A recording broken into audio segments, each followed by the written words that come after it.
Okay. This is Liberty from beforeandafters.com, and this is how you unwind a fake Christmas tree branch so that you can reuse the branches. Just hold on to the string and keep spinning and spinning and spinning. This one is almost finished.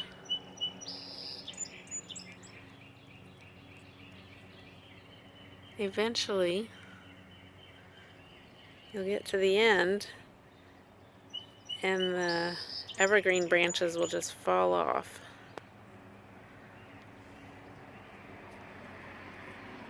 We're doing this outside because it can be very messy when old Christmas trees shed, especially if they're vintage like this one is.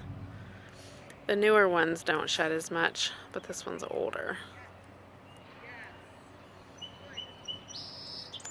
You can hear our birds tweeting.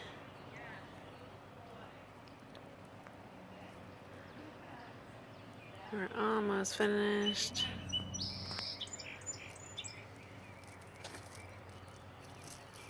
And there they are. They just fall off. And you also have this nice stake, very sturdy stake you can use for gardening. And you also have a nice little pile of curly thread you can use for doll hair or moss or in an Easter basket or something like that. So there you go. Thanks for watching.